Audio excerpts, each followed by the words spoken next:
Guys, now I made the most simplest car. It's a toy car, and I just added wheels just for it to just look like a car. To activate it, highlight it, and before highlighting it, before activating it, let's make it a follow and activate it. See, I thought it was off. Wait, let me just turn off the highlight.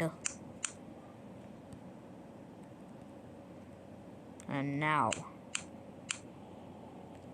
you might think the car is off, but no. Boom. Now to crash this car is to simply take a bomb.